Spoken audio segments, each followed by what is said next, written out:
All right, what is going on, everybody? Welcome back to the Serious Angler Podcast. Back again with another edition of Serious Angler's Real Biology. And as always, I'm your host, Bailey Egbert, and with me is our favorite fisheries biologist, Mr. Stephen Barden. Steve, we're back with another exciting episode. I'm excited to learn a crap ton, basically information overload, as it seems like these episodes have been. So I'm always excited for this stuff. But man, how have you been? How's things in I'm Texas? doing wonderful. Texas is beautiful. About to head to Florida for, we got some MLF tournaments. Bass has a couple events in Florida, and then I'm off to North Carolina. So it's season is running, and I'm traveling a lot. So glad to be home for now, but about to hit the road. Yeah, things are going down everywhere, it seems. Yes. As we record this episode, of course, obviously you mentioned you're going down to the MLF events. Looks like the boys down there are smoking them on the Harris chain. Things are happening in Texas. We just had Yep. on Shane Campbell, who said their recent local tournament, 42 pounds or something like that, won. So big fish are out and about and looking Mhm. for anything to eat, it seems at this point. Man, So these it's got me stir crazy up here in the north. I'll tell you that. Yeah, we're getting those typical warming trends followed by a hard cold front. And when you get that hard cold front, the big fish bite, man. They're moving shallow, they're ready to spawn, and then it gets a little chilly and they bite. Yeah, I've been keeping close eye. It's funny. I have Quitman, Texas, on as my first weather source when I open up my phone, just to keep an eye on Texas instead of Buffalo. Because Yeah. all I need for Buffalo is just cold. I don't need Yeah. to see temperature. I just know it's going to be cold. Right. But I've had it on Texas weather, and I'm severely jealous. Although it looks like it's getting cold down there for the next couple weeks. Yeah, but that's what I'm telling you, Bay, is as it warms up and then gets cold again, those fish are munching. And I mean, we'll have Leave. fish going to beds. They're going to their beds the next time it warms up. You're gonna make me leave. Like as soon as podcast is over, I'm going to just pack up the truck and Well, go. what we learned today is what you need to do is buy a motorcycle, throw a backpack on, and drive here. Yeah, yeah. People will understand that reference here in a little bit once we get to Yeah. our guest Dave here. But I wish we had somebody that was good at animations, because I would love to just animate a guy in a ski suit, get on a motorcycle in a blizzard, and drive to Texas. We'll put them on the staff. When we start making money off of this thing, we'll put them on the staff. Yeah, yeah. When we exceed 2 listeners on this show, we'll start making some Yeah. cash flow. Your mom quit listening? Yeah, yeah. Just dad and grandma now. It's She gave rough. up on me. Oh well, I guess let's get into it, man. Give the folks a little bit of a preview of what's to come on today's show. Well, you keep telling everybody that I'm their favorite biologist. And what I keep saying is, hey, look, these people are my favorite biologist. And so, real biology, I'm trying to introduce you to the people that are making things happen. And today's guest makes things happen. Well, he did because he's retired now. So, he made things happen for a long time in the state of Texas. And uh, through that work, really impacted bass fishing throughout the nation, habitat restoration throughout the nation, research throughout the nation, and is now actually retired, but is still involved. And he's involved in the professional angling side uh, with Texas Bass Nation. And so we have Dave Terre, uh, really one of those guys, favorite biologist, and you're going to see why today. The hard part about the show is I don't know if every week I'm supposed to say this, but this might be my favorite episode. Every week feels like my favorite episode. I wish I could say because you're co-hosting with me, but I know it's because our guests are just awesome. Our guests are awesome, Guests are and awesome. I don't want to tell the public, but it may be me picking the guest, not Bailey, at this point. No, I'm meeting all these people for the first time. It's great. This is actually really awesome because the fishing nerd in me is just ecstatic to come up to these, because one, also two, you've been doing an awesome job of basically leading the show and hosting the whole dang thing. I just got to do the intro and I get to just learn from these Yeah, things. It's I awesome. judge I judge how good the show is based on how little Bailey wants to talk. Yeah, If he's just like sitting back or if he's taking notes, then I'm like, this is a good show that Bailey's learning from and the audience is going to learn from, which is exactly what we want on Real Biology. exactly. Well, I think with that notion right there, I think we should just get to it. Let's get into it. Stop letting the people keep waiting. So, I guess without further ado, Mr. Dave Terre. All right, folks, and we are back with another episode of The Real Biology here, joined by Mr. Dave Terre. Steve, let's get into today's show, man. Yeah, Dave is one of those biologists. You think about your career and who do you want to mimic and imitate, and what do you want to live up to? And Dave Terre is one of those people. Gene Gilliland's on that list. Dave Terry's on that list. For guys like me, this is who we look up to. And I feel like it's so special to actually get to talk to Dave today. We're leading up to the Classic. Dave has a really great position as the state conservation director for Bass Nation. So he's part of that team. They're working across the entire state. Dave and I got to do a habitat project together earlier this year. Our first time to collaborate. The first time MLF and Bass officially collaborated on habitat projects, that was huge. But also, he's part of the leadership of Texas Parks and Wildlife before he retired, as well as the Texas chapter of American Fisheries and Friends of Reservoirs. And you're going to hear so many accomplishments from Dave Terre. Dave, thank you for being on the show. We really appreciate having you. Well, I appreciate you having me. It's just I've had a great career, Stephen. I really have, and I've met so many interesting and smart people around during my career. You being one of them for sure. Definitely an upcomer in the fisheries field.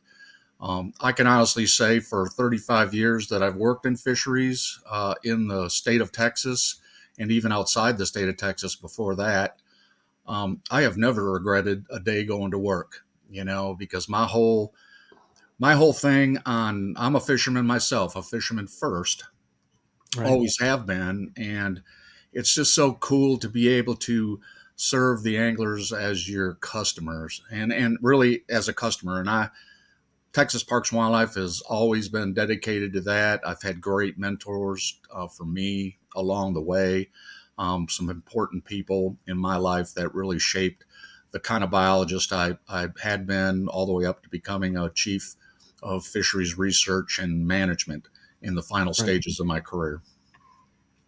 Well, let's talk about the beginning. You grew up in Wisconsin, correct? And yes, I did. I grew up in Madison, Wisconsin, which is the capital city of Wisconsin. And as a young lad, my father took me fishing, my mother took me fishing, and I was ate up with fishing, period. So when I met with my high school counselor back years ago, that was La Follette High School in Madison, the counselor asked me what did I wanted to do for a living. I told her I wanted to fish for a living.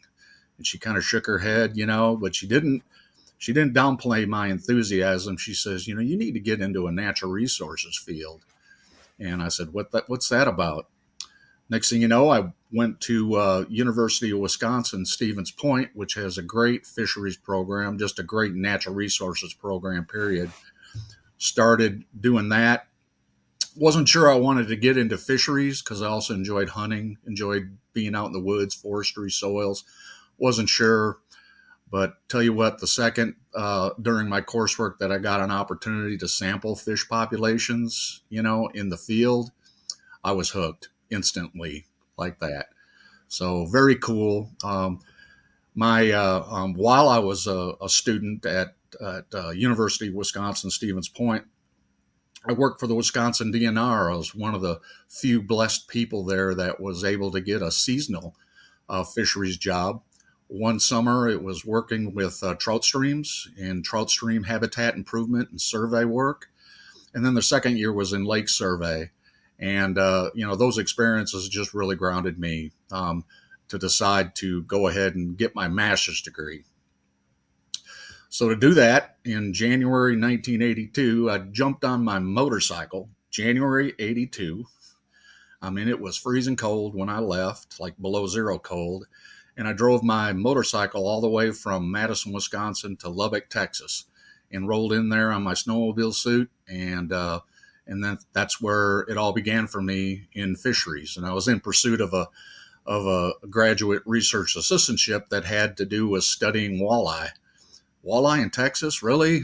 They had me at the word walleye when I was applying for that. And I came in and I was the very first fisheries graduate student from Texas Tech University back in 1982. So I, studied real hard, worked up on Lake Meredith, Texas, which is up, northeast or northwest of Amarillo. Studied the walleye there, took a lot of great coursework, met a lot of Texas Parks and Wildlife people to accomplish my research there. And, shortly after that, I was looking for work in Texas, but it was hard to find a fisheries job back then, in the early 80s. I ended up going to and working in Umatilla, Oregon, actually, on the Columbia River, studying walleye, smallmouth bass, and northern squawfish, and their impacts on salmon smolts in the river. And I was a field crew leader there. I worked there for 6 months. Was thinking it was going to become a permanent job, never did. So I come hightailing it back to Texas. I was only gone 6 months. Then after that, I got on with Texas Parks and Wildlife, and my career began. And then for 35 years after that, loved every day of me being on that job. So you came back to Texas, and you're in Abilene, starting out, just fisheries technician in Abilene. I At that was. time, Yes. mid '80s. What reservoirs did y'all have? What was the work like? It was great. I thought I had died and gone to heaven. Started working in Abilene really as a seasonal fisheries technician. My position wasn't even permanent at that point in time, but we worked all the lakes up in that area, Fort Phantom Hill, Lake Brownwood, Lake Coleman, Lake McCarty. I mean, just the list, Sweetwater, all those reservoirs. Most reservoirs in Texas were built in the 1950s and the 1960s. So all the ones that exist today were there, except for O.H. Ivy and a few others. But, it was just about fisheries management there. And that's really what those early jobs, working in the field, doing creel surveys, connecting with anglers, just really further ground truth. The reason for me being a fisheries guy. And I wasn't a biologist at that point. Right. And then I got the opportunity to move to San Marcos to pursue an assistant level fisheries biologist position. I took that job, and then I was in San Marcos for about 10 years after that. In Abilene, I think I was there for 2 years. But in San Marcos, worked all those great, great Central Texas reservoirs, the whole Highland Lakes chain, everything from Lake Buchanan all the way downstream to Lady Bird Lake. Used to be called Town Lake back in the day, back then.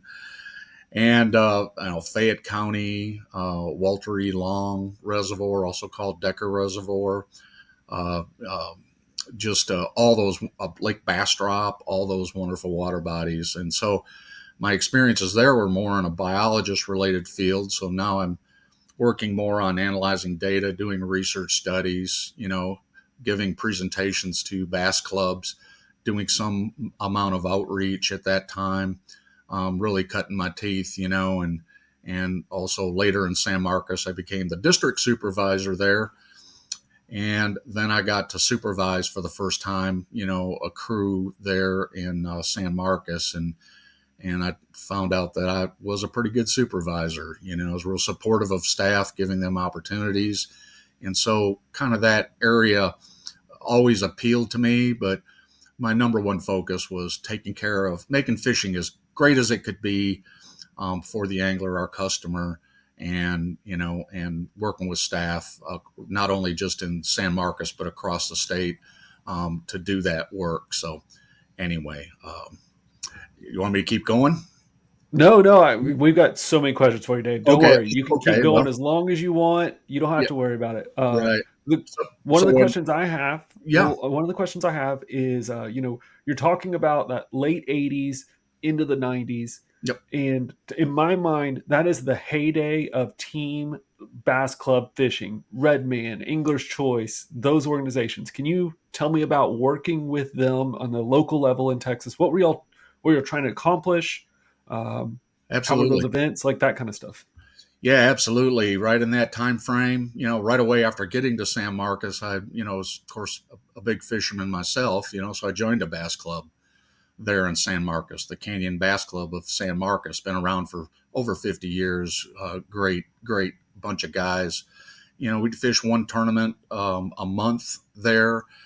So I got to not only, fish as a club member there too, I also got an opportunity to help work with the club members to help them understand what fisheries management was all about, how Parks and Wildlife made their decisions about changing fish regulations or stocking fish or doing some amount of habitat work, although back then we weren't doing a lot of habitat work. That's kind of a newish thing, but my love of bass fishing was just fulfilled, in the club and being competitive. And I was a heck of a good angler, I hate to say, back then. Matter of fact, in 1989, I actually won the Texas State Bass Tournament in the state. So I was state champion for a Right on. period there too as well, and got to go to the divisional round, and never made it higher than that. But and I went to Rayburn to win that championship. And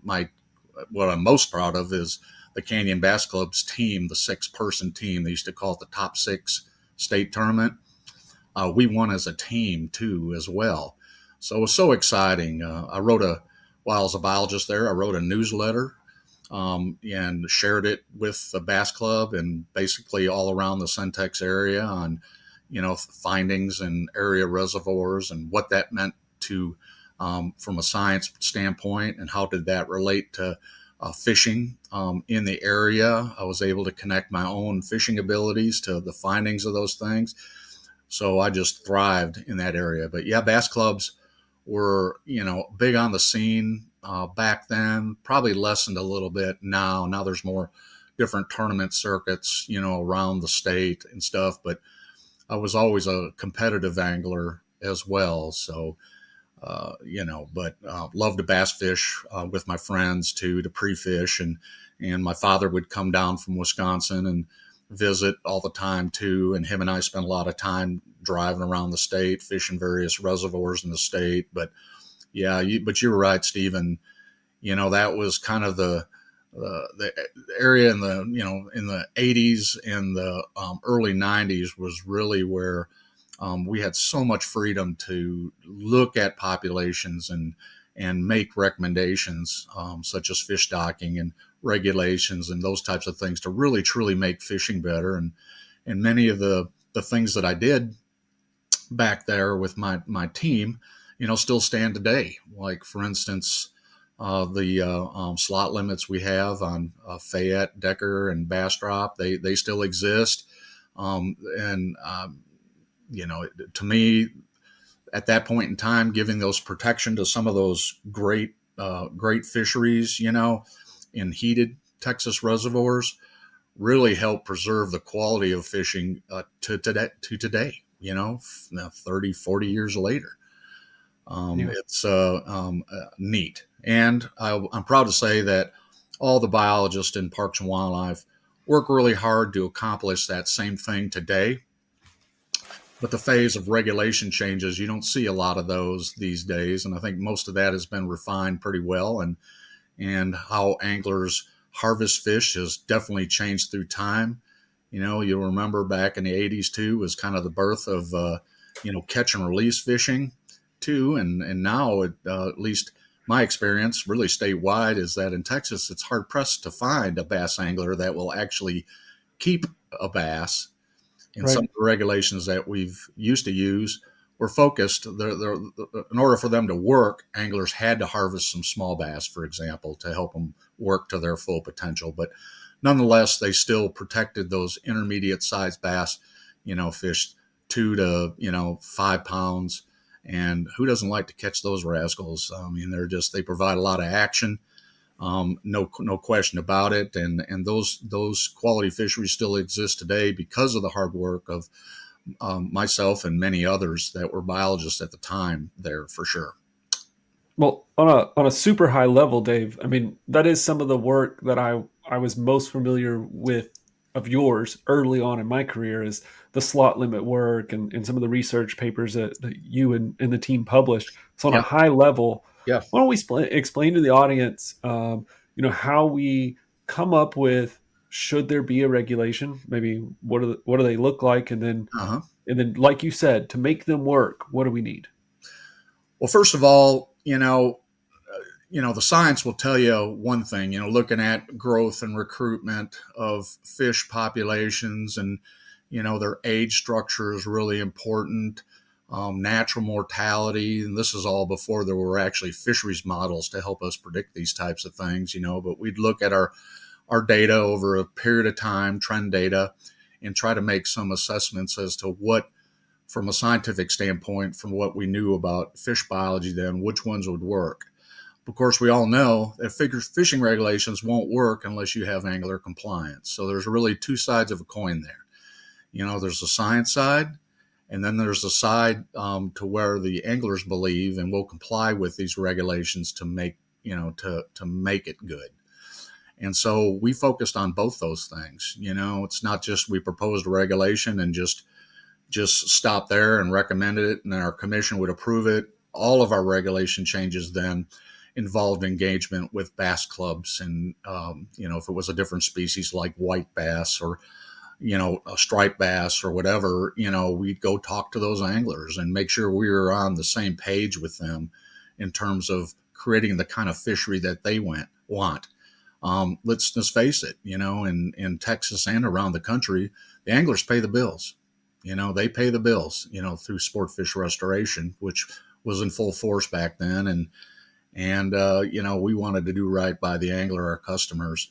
And I think that's why a lot of the regulations we put in were successful. I'm proud to say that while I was in San Marcos as a biologist there, Phil DeRocher, who was the director of fisheries back then, and Phil's a good friend of mine. He lives only about a half a mile from my house, and him and I compare notes about the past all the time. But Phil gave me the opportunity to do the statewide evaluation of the 14-inch minimum size limit. So he worked really hard behind the scenes, and we all did really, to try to sell the statewide 14 to anglers across the state. And once we had their buy-in, or pretty good buy-in, we went forward with that. And then after that, I got to be the one that did the research project that evaluated whether it was successful or not. And so that was a big piece of work that I did back early in my career that I'm very proud of. The paper got all sorts of accolades from the Southeast Association of Fish and Wildlife Agencies. It actually was Paper of the Year that year, and worked very hard on that. So that's available online. People can go to the Southeastern Association, find that, and read that. But we looked at all lakes, statewide, or at least a subset of them. And I used help from other biologists across the state to help gather data. And then we analyzed it. And sure enough, that statewide 14 really did work. But at the time, there was much more bass harvest going on at that time. So basically, the theory of that limit, the 14, was to keep the bass in the system at least to the point where they could reproduce and spawn. So we wanted to protect a segment of the adult population. And I tell you what, bass populations in Texas grow pretty well. And, it wasn't too long, and we had good recruitment of these fish to 14 inches and past. And then we kind of began with slot limits. Some biologists listening might know a little bit about Dr. Richard Anderson. Dr. Anderson was actually in San Marcos for a while, so him and I spent quite a bit of time discussing some of the things like RSD, PSD, WR, those types of things, and how those statistics could be used to measure populations. But Dick and I talked about, well, would slot limits work, in Central Texas, but for them to work, a slot limit is designed to try to call small fish out when they're very, very abundant, when they're competing with each other for food and resources, helping then to improve the growth of those smaller fish to get them into a protected size range where they could serve as spawners, and then ultimately bigger than that, where they could become part of the quality trophy component of a fishery. And sure enough, we tried a few of those, on our lakes in Central Texas and around the state. Lake Fork was one of those bodies of water, and we had success back then.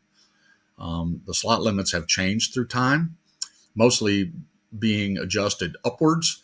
to try to push those fish as to a larger size than to the largest size that's possible, really, in those situations. But when these water bodies are really small like that, it's tough to make. It's really tough to make with a slot limit. Tough to make a share lunker, for example. It's just that those fish, they still get a lot of fishing pressure. Those small lakes get a lot of fishing pressure, and some bigger lakes like Lake Fork have a greater propensity just because of the size and the habitat and food supply there and genetics that allow them to get bigger like that. But as far as preserving quality fishing, those slot limits were great. I mean, they work really great, in my area and in other places.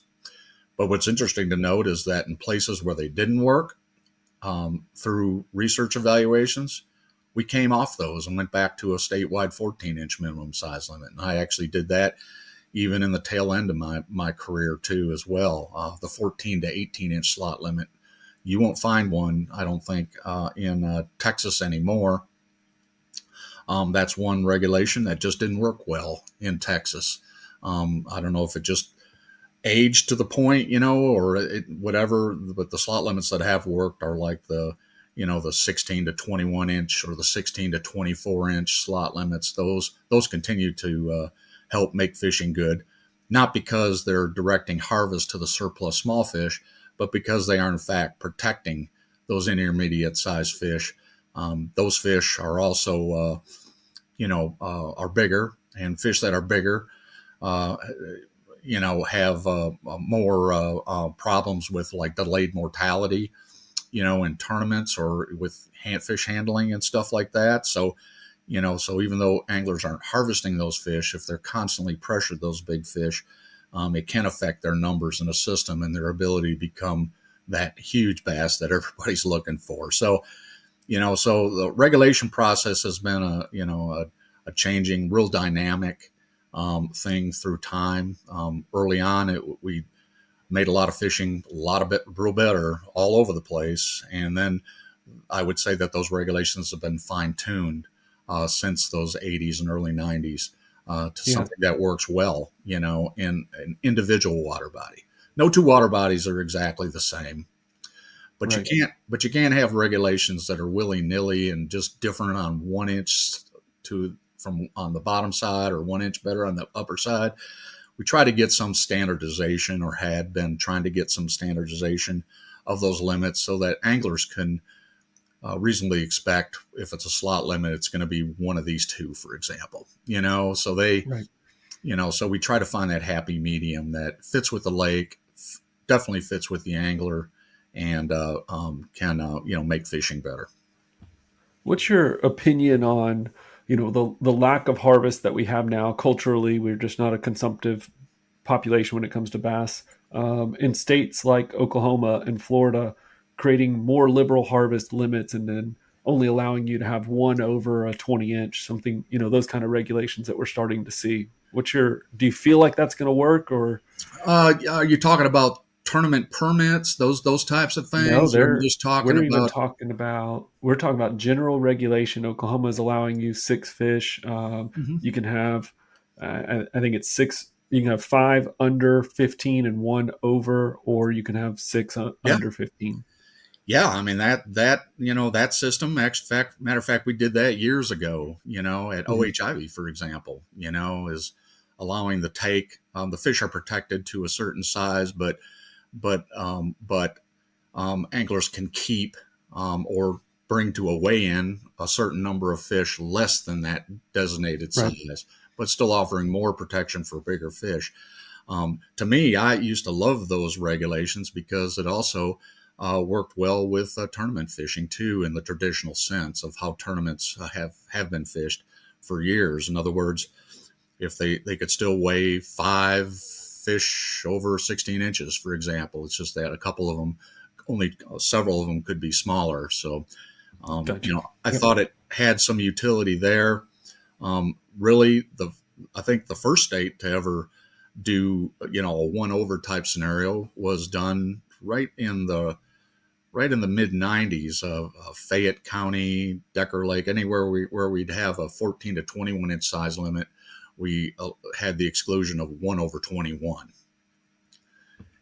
So, but sometimes those regulations, unless you read them, they can be a little bit confusing to anglers. If it has any drawbacks, that's the drawback. But with Yep. education programs and understanding of what's trying to be accomplished there, it can be successful for sure.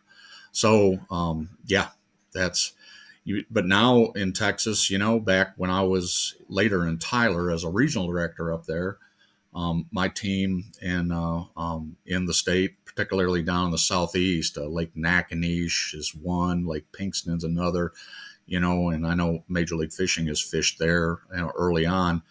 We had to have a 16-inch maximum size limit there, which means all fish 16 inches and larger that are caught need to be released back of the system. But most of those lakes are all small bodies of water. Tournament fishing pressure is not real high, but they're all fairly new lakes. Nakanish was at the time where we experimented with that. Lake Nacogdoches is another one. Those limits right there basically protect all the adult bass. But anglers, are allowed, if they catch a share lunker, they're able to temporarily hold that fish in a live well and go and have it weighed on a certified scale and call Toyota share lunker and can submit it. So there are some exceptions there of what anglers can do, but 99.9 of those percent of those large fish are released. So the 16, and then you can take all the 16 inches or less, 16-inch fish or less you want, 5 per day. But I will tell you that very few anglers keep bass. Bass are just, not saying a crappie angler won't keep a bass once in a while. I keep bass once in a while if I'm fishing for meat, but the catch and release ethic is so strong that it's really prevented some of our limits from achieving all they could be. So, Yep, that makes sense. Yeah, sounds like a very similar conversation to what we've been having on recent shows, Steve. It's going to be a continual trend on the Real Biology segments. We're going to talk about harvest, the need for harvest, how we just don't consume fish like we once did, and that's two different conversations that happen. We need to protect older, adult, mature spawning fish, definitely, especially as we move to this culture of we want to see trophy fisheries. Yes, we have to protect those fish, but then we also have to opt into understanding what the science is saying about the need to harvest either slow growing fish out of the environment or over abundant populations. We have to participate as anglers, because Dave will tell you there was probably very few instances that he got an electrofishing boat and went out and tipped to harvest fish. They just don't do that. They harvest fish for data, for age and growth, like we've talked about, or Dave, whenever we start talking about genetics, and you do some things that you collect fish for.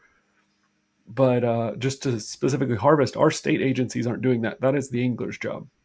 Right. Yeah, we can't. A lot of people think, well, we can solve that just by going in and running the shocking boat. But I don't think people really have a good handle on exactly how abundant these smaller bass are in our major public reservoirs. There's so many of them, and it's just not a cost-effective strategy. In a small impoundment, I think that it's probably a little bit different, but on the order of 10 or so less acres. But you get a lake that's 500 acres or more. I mean, you can't. You got to rely on the anglers to take some fish. And I want to make a point too that people have a passion about releasing bass, but look, harvest of fish is a part of fishing. It always has been for my entire life. There are some species of fish like crappie and catfish where they're managed for harvest. Catfish is becoming more diversified now, and we're actually managing for some trophy catfish too, because there are species that is very unique and diverse and can be managed for multiple kinds of fisheries that anglers want. So, but white bass, for example, people are interested in harvest. That's why people go fish those fish mostly. But So don't, if you're a bass angler, don't crucify somebody because they want to keep a few bass within the size limits, what's legal. That's just part of fishing, and it has been for generations, even bass fishing. But if you're going to offer protection, protect those big guys, those big bass. I mean, those are fish that are long lived. They got the right genetics and they got a good food supply. It takes a lot of things that got to come together right to make these big fish. And once they get in the system, they're very valuable. Those big fish are very valuable and very difficult to replace. So we need to give these bigger fish all the care we can in tournaments and in fishing. And if we want to make sure that our sons and grandsons, have those opportunities in the future. So anyway, I'll say that. That's I love that. Very, very well said. Yeah, I've been one of those people where, joking with buddies when they keep a bass. I'm like, murderer, and like, be on that side of it. But I've really come around to the idea of trying to keep, that smaller, Heck yeah. within that range of bass. And Steve, I think we just need to have a real biology, bass cookbook to give out to people. Things we got to do. Yeah. All right, put it on the list, Bailey. We can have all our guests give us their favorite fish taco recipe, and we can get this cookbook together. That's a great idea. Okay. I'll contribute. Yeah, I'll contribute one for sure. When I was just my son was born in 1989. His name's Corey. But I used to take Corey when he was little. Used to take him with that lake bass drop, and we'd just get a bucket of minnows, and I knew that small bass were very abundant there, and and he just got the biggest kick out of catching bass on minnows, and we came home with 5, and now that little son of a gun, he can kick my butt when we go fishing. And he doesn't fish nearly as much as I do, but that rascal right there can catch him. Big and well, you did a good job teaching him then. Yeah, he loves to fish for sure. So That's do awesome. I. Yeah. That's another thing too, that for whatever reason amongst like hardcore bass guys is like taboo, like live bait. Oh, it doesn't count. If you catch one live bait, it doesn't count. And that, again, I'll call myself out. That was me for a little bit. I got caught up in that, that mainstream culture. Yeah. But one of my great friends, Caleb Bell on Lake Chickamauga, is a very successful guide now with using live gizzard shad and catching monsters. And I was like, okay, I got to try this. Dude, once I tried that, I was so hooked on it. I was like, I don't care about any of this stuff anymore. Like, I might say screw artificial and just go full live bait. That's some fun, man. That is some freaking fun. Yeah, I remember, live bait was always a big controversy. It has been for years, and it was back in the later 90s and early 2000s when I was a regional director in Tyler, is that people are always worried about fishing at Lake Fork and people using goldfish or people using, suckers or whatever, to catch bass, Florida style, under a big float cork and doing all that. And they're all claimed that live bait's going to destroy the Lake Fork fishery and all these things like that. So we actually did a study there. I wasn't an author on the study, but it was born within my region, where we actually compared hooking mortality of bass caught on, live bait versus plastics. And guess what? And crankbaits and all bait types. So guess what was the one that caused the most mortality in bass? It was a Carolina rig plastic worm. They'd hit it deep, live bait. A lot of times they're just hooked in the mouth. Worms are fished at greater frequency or more commonly than live bait in many of those cases. So then, controversy became, well, maybe we ought to be restricting plastic worms or something like that. And oh gosh, bottom line is that none of it was hurting the bass fishery there. The lake was full of bass and such great habitat and the right limits and good Florida bass stocking that, that lake was going to soar for sure. But it wasn't live bait that was causing any problem at all. So. Well, it's not on my list, but now I'm very curious. One thing I remember from the 90s is fishing with water dogs. Yep. Did y'all have any research into that? Any concern with people bringing water dogs into the state, fishing with them? And then where did that go? Why are there not, water dogs at every gas station still? Yeah, I don't know.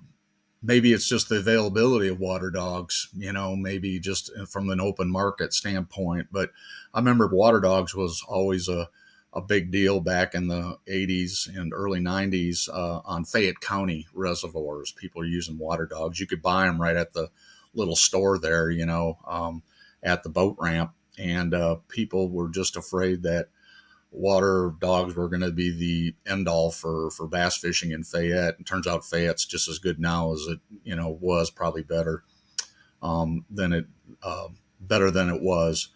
But anyway, yeah, water dogs were very popular back then. And I think water dogs were also popular in other parts, but they kind of just faded off. I think it probably had to do with the availability of the water dogs and the cost of it and doing all that, is why, but they weren't hurting anything. I knew I hit something because Bailey started typing real quick and he was Googling, what is a water dog? Weird little critter, that's for sure. You can see why bass would eat them, right? You didn't need a water dog to catch quality bass at Fayette back years ago. You could catch as many, pitching and flipping, plastics into the stump fields and catch them like crazy, But for some fishermen, live bait's been what it's been all about, for fishing in their life. And if it's not hurting anything, from a standpoint of a bass fishery, to allow it to happen. That's always my take. And of course, now there's concern about introductions of, invasive species, in water bodies through live bait fishing, even crayfish now, crawfish.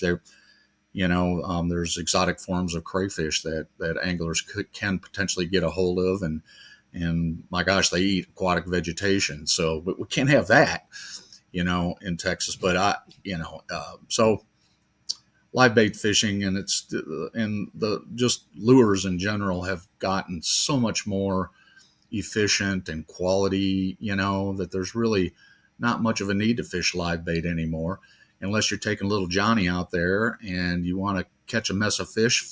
Look, when a kid goes fishing, his or her attention span is like, 15 minutes. You better catch something in that first 15 minutes, and preferably try to catch a bunch of fish, in a short period of time. And a lot of times minnows, just on a split shot minnow on a small hook is a great way to go, where you got a surplus numbers of little fish, and your son or daughter can catch a mess, and live bait's a good way to get at it. So. Shoot, Dave, mine still is 15 minutes. Not mine. I just, I don't know if Steven knows him yet, but I know because he's in the Hall of Fame. But Bobby Whiteside, Mm-hmm. he's a good friend of mine. He was in San Marcos teaching at Texas State, back in the day, and Bobby and I would go around and round, but Bobby was one of the best anglers I've ever known. And he was one of those guys that he was in my bass club too. He would go fishing. And I tell you what, we'd fish. We'd get there early before the sunrise, fish all day, and we wouldn't quit until the sun was down and past the horizon all day. And, for most anglers, including kids, that's just no way to take kid fishing. At first, take them out all day like that. Best thing to do is find the prime time, get them up there, preferably when the sun's warm, and have them catch a mess of fish. And that's not always bass. You want crappie or sunfish is good. Catfish is good too to get them started. But that's all I did with my son. And to this day, he's an accomplished angler himself and stuff. He fishes recreationally, not competitively, but loves to fish. That's awesome. Yeah. Well, another thing that in the 90s I remember is first hearing about largemouth bass virus. And I know you've done some research on that. And I have. Explain to us what happened, what the virus is. We've never talked about it on the show, so I think you'd be a great expert to discuss it. Yeah, that was largemouth bass virus was first born, I think, in South Carolina is where it was first discovered, and it was discovered years and years, a couple of years before it turned up in Texas. It turned up in Texas in 1999, in 1999 with a very major fish kill of particularly big fish in Sam Rayburn. Well, I was the regional fisheries director in East Texas at the time, so that was like right in my backyard. And this is before Todd Driscoll was even hired. And some of you all know Todd. He's retired now, but he's just an awesome bass biologist. But anyway, we had, a massive die-off. That seemed to happen in the spring, and it just seemed to be exclusive to bigger fish. And it kicked off right at right just a little bit post-spawn. I think it was like May, June, right there is when it started. So we had never had largemouth bass virus. Very little was known about it at the time. And so we did a lot of intensive sampling on Sam Rayburn at the time, went and ran the shocking boat to make sure that the bass population wasn't, critically affected. We knew that a bunch of big fish had died there, but our surveys at the time, which are really focused on smaller fish, didn't show any change in the population. So we weren't worried from a fisheries biologist standpoint. But because all those big fish died, big fish struggling at the surface, with an inflated swim bladder, people were really concerned, and people started thinking, oh my gosh, it has to do with, some pollutant in the reservoir was causing this. But typically when that happens, it affects all species of fish, not just bass, right?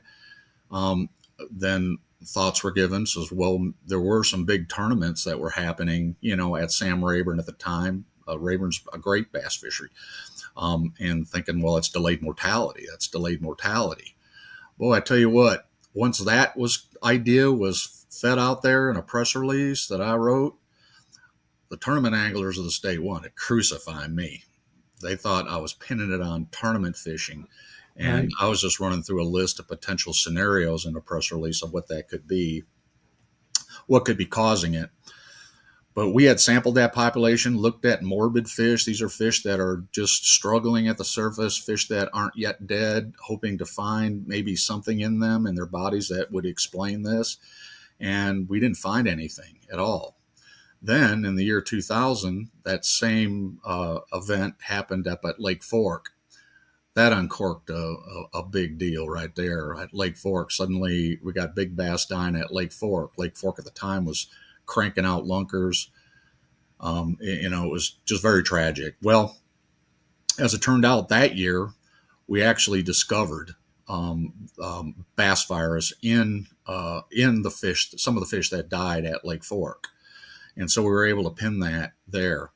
So it started hitting all sorts of fisheries across the state here and there, and it was a thing, and it was just exclusive to killing big fish, the fish that our bass anglers cherished the very, very most, and they wanted to know what was going on.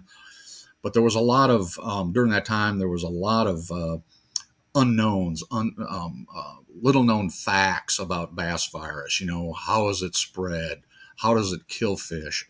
How extensive is this in the state? Is there a problem in the state, in public water, in private water, wherever? And so, and I know that the Bass Angler Sportsman Society, Bruce Shupp, he was the Gene Gilliand of that day and age, great guy.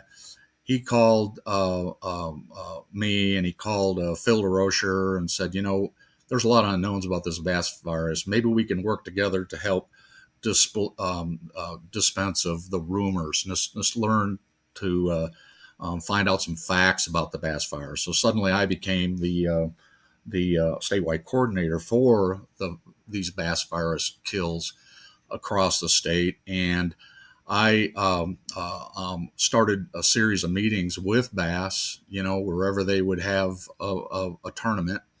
And we'd get together with other representatives of other states.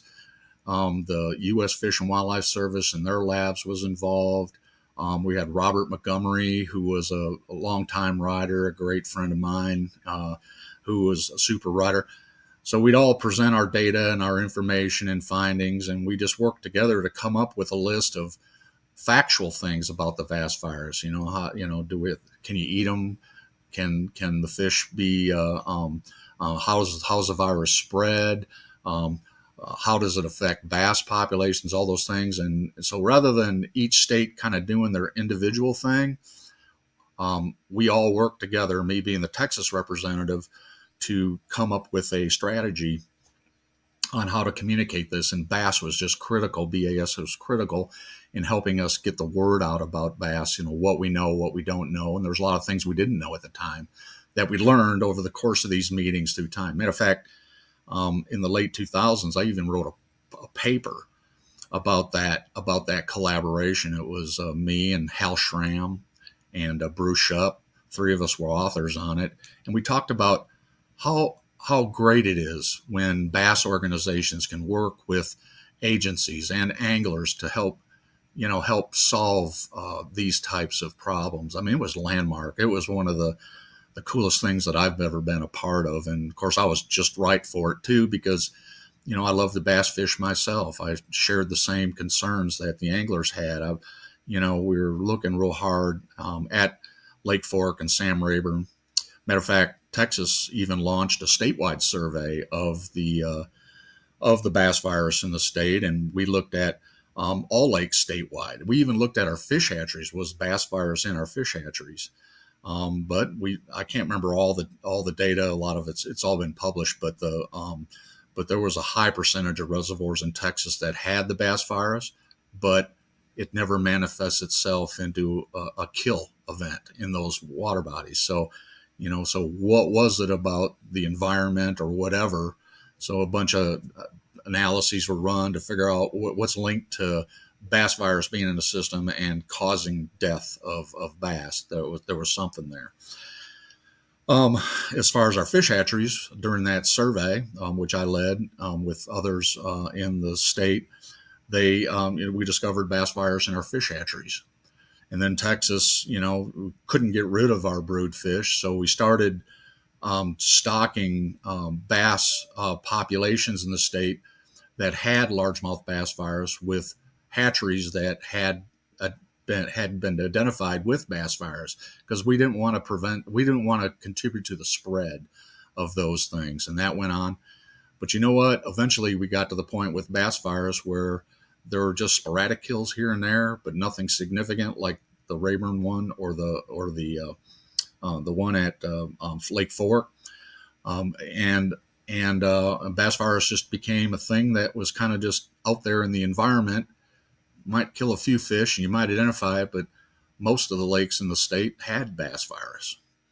Nothing's to stop a virus, from running downriver from like Lake Buchanan, for example, down to Ladybird Lake or Lake Travis.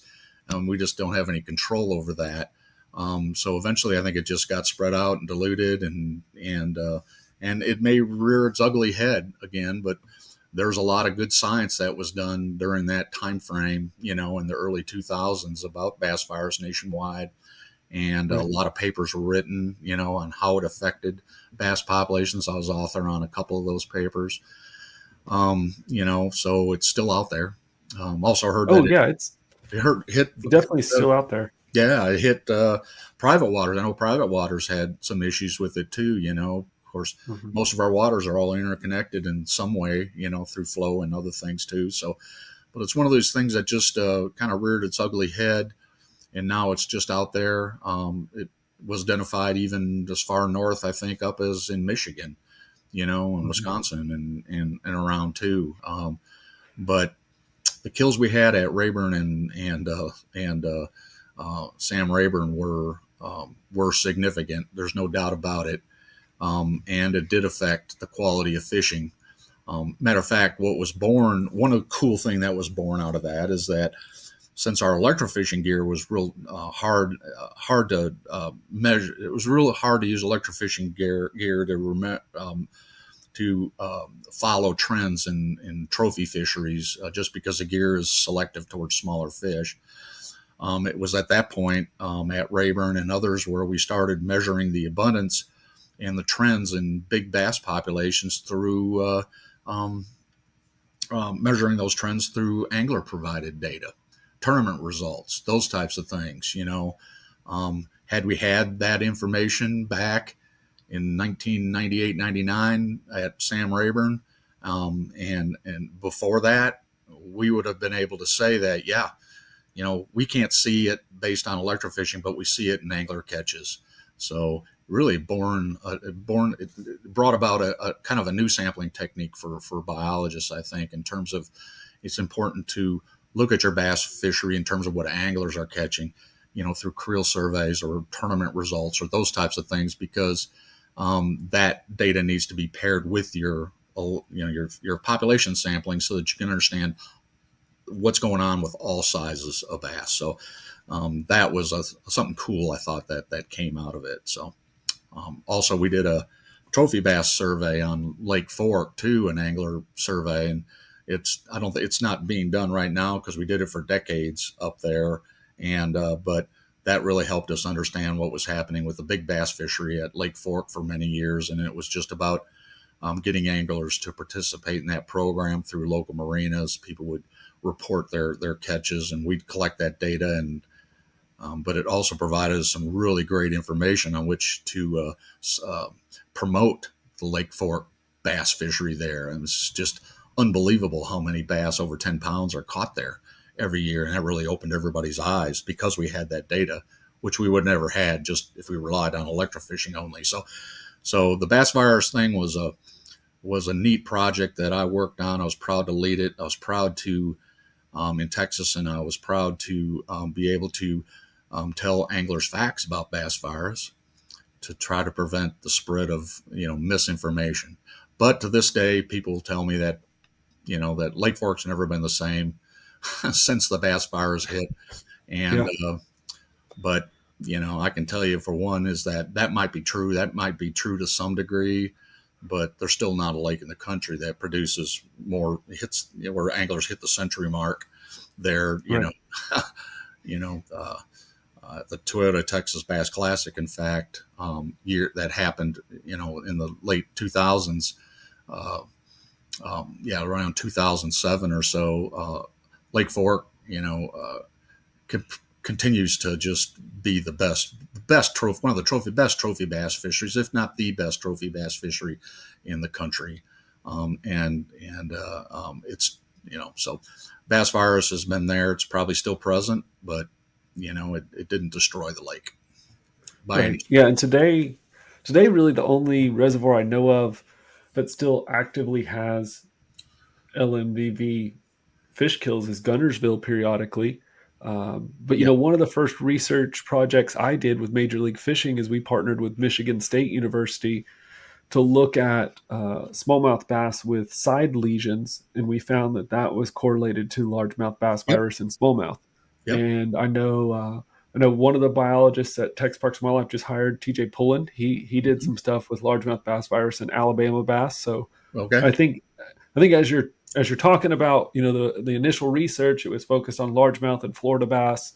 Right. And I think today what we're learning is it's not really causing a lot of mortality. Yeah. But when it does, sometimes it's not even in those largemouth or Florida species. It's in smallmouth. And Right. the people in Michigan were looking at Potomac River fish kills and Right. associating those smallmouth mortalities with largemouth bass virus. So Yep. I think it's still present, but Yep. I don't think it's the issue we thought it would be.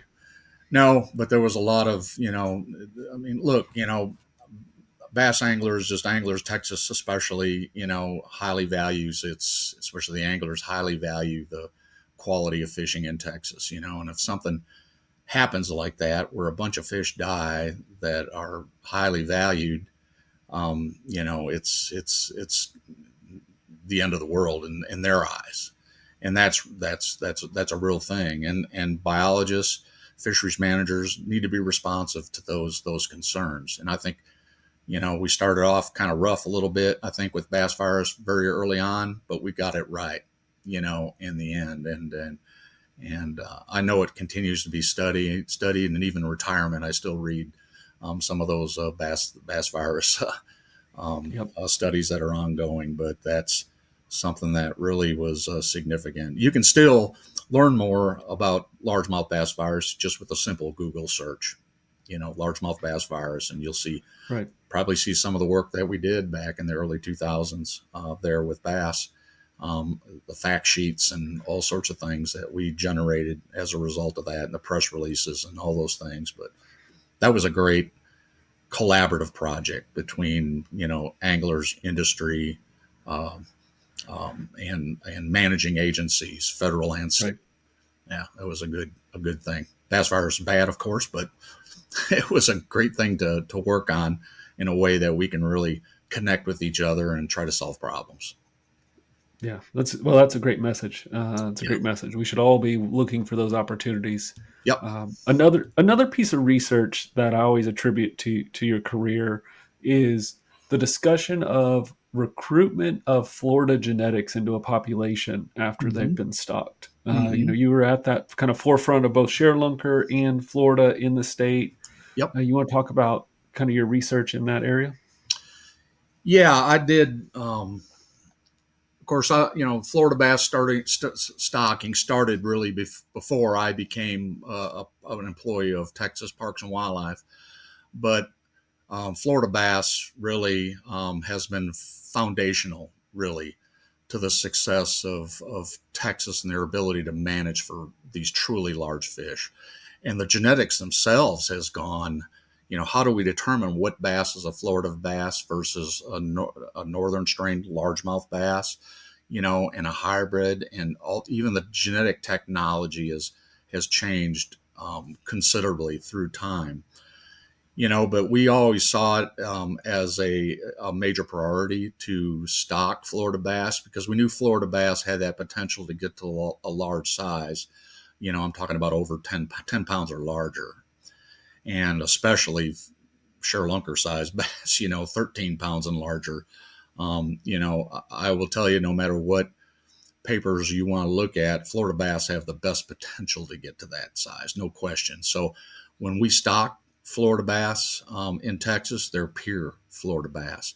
And now they're pure Florida bass that have come as a result of crossbreeding Lunkers. So we're taking that Florida bass stocking, really pure Florida bass stocking, to a whole new level now. And I'm real excited for the future on what that'll hold for sure. I was involved in a study to where we stocked. I worked on a study where we looked at F1s in Texas. There we call those Kemp's bass. Kemp's bass are a F1 bass that were named after Bob Kemp, our former fisheries director, who brought Florida bass into Texas back in the 70s. But I evaluated stockings of F1 bass in 3 different reservoirs in the state, and to try to determine, what kind of stocking success we had. It's in Texas. It's always been a pursuit of trying something new, based that we think would work, and then evaluating it. And this was one phase, evaluating. And really, the work that we did with my co-authors there really led to us to go to a different direction, stock pure Florida bass rather than F1s. But the F1s did recruit fairly well where we had good fish habitat. In places where there wasn't great fish habitat, and also in places that were higher in the north, for instance, in the Panhandle, really the Florida bass, the F1s really didn't do very well up there, and Florida bass still don't do very, very well, up in, up Wichita Falls type area, Lake Meredith, up in the Panhandle region. That's why there's not a lot of pure Florida bass stocked up there. But that, what was cool also is that with the study that I worked on, those Kemp's bass were genetically marked. So we could not only tell the difference between the fish we actually stocked versus the ones that were born native and what contribution they made to a year class. We also got to see what impact those marked Florida bass, what they had on future year classes of fish going down the road. And guess what? In places where we had good fish habitat, there was successful spawning and recruitment to the point where, those stockings were contributing. Early on, a lot of our Florida bass monitoring that we did, had to do with looking at individual water bodies, really statewide water bodies. Every water body in the state that we sampled, we take a tissue sample, a liver at that time, and look at what percent of a bass population had Florida bass. Okay, what percent were pure Floridas, what percent were F1s, which ones were FXs, which is some type of intermediate cross, and what percent were northern strain fish. But through all the stocking that Texas Parks and Wildlife had done, really what we had mostly was a hybrid swarm of bass, of Florida bass, and most of it wasn't pure Florida bass. We were stocking pure Florida bass, but they would later spawn with each other and it would be diluted. So our strategy was to keep pumping them in there with the belief that these pure Florida bass would be the future the fish, the future lunkers, of which has proven true. That is proven true. It seemed like some lakes that were deeper canyon highland type lakes, had less percentage of Florida bass than, say, a lake that was like Fayette County, for example, which would have been like 98% Florida bass, so we're talking, 20% versus 98%. So, some places we didn't have to stock because Florida bass were already a big part of the bass population. So that monitoring continued, and then we went to DNA fingerprinting eventually through the Share Lunker program and everything we've done there. Heck, now an angler can catch a lunker, and we can tell you it's a cross between a lunker that was donated in 2007 and resulted with a cross that was a female and a cross with a male that we had taken from a Share Lunker before. So in other words, that angler that just caught this lunker wouldn't have caught him unless we actually did that spawning activity at TFFC or around. So, so the angler that caught that recent Florida lunker, can credit the other guy, in 2007 who donated the fish to the program. It's amazing where Florida bass has gone. Yeah. We learned early on that Florida bass definitely grow a little bit faster in length and weight, and they get to that ultimate size better than any other cross of Florida bass. So it's important to our program for sure. Yeah, that's a huge tie. So you said a couple things in there about habitat and how important the habitat was to the recruitment of those fish. And I think that's a great transition from the research, Dave Terre, to some other accomplishments you have. And one of them, I think, on a national level is being part of that original team for the Reservoir Fish Habitat Partnership and developing how the state would participate in that. Yeah. We've not really talked about the partnership at all. So if you want to take us back to the beginning of that, that would be wonderful. Yeah. So, the idea of this was born, I'm going to give Phil DeRocher credit and some of the other fish chiefs at the time that really saw fish habitat, as the next frontier, really in bass management, or in fish management, really. And the reason is because, like I said earlier, I mean, most reservoirs in the country were built, in the 50s and 60s, a few earlier, a few later, but most of them were in the 50s and 60s. And we all came to realize that, fish habitat in our reservoirs nationwide was declining. These reservoirs, through natural aging processes, getting older. And so with that, always became a challenge. How are we going to fund research for, or not research, but actual applied work trying to improve fish habitat in these huge reservoirs? We knew it was going to cost a lot of money, and there weren't any resources at the time to really do those.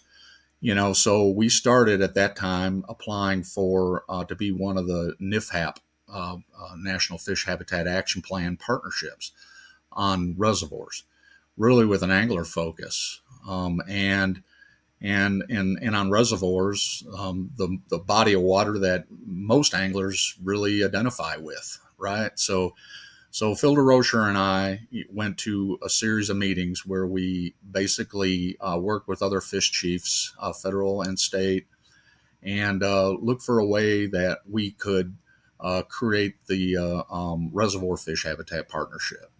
What would be our goals? What were our objectives? What would it take? We At the time, we also came up with the idea of the foundation component of the Reservoir Fish Habitat Partnership, which is the Friends of Reservoirs component, and that would be basically, kind of a fundraising side that would help get industry, anglers, everybody involved in these types of projects. And nothing is ever going to happen legislatively, or if people don't love what it is that they're doing, you've got to engage the public and industry in that process. So, we were careful about inviting those kinds of peoples to our formative meetings at the beginning and everything. And we came up with it, wrote up a draft document. We were approved by NIFAP to become a partnership. And Jeff Boxrucker, some people that are listening may remember Jeff. Jeff was our real first coordinator for the program.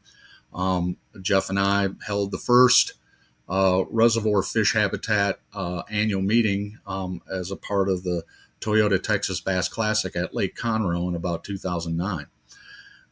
What a great opportunity that was for me, getting involved with other fisheries people in the United States, people who, I admire to this date. All of us are retired now. Most of us are retired, but to be able to be on the ground floor of creating something like that really could be important for the improvement of reservoir and our reservoir fish habitat in the future is really cool. But I have to flip my hat to Phil and Doug Nygren, Jeff Boxrucker, a few others too, who I worked with all the time, that really had that idea to begin with.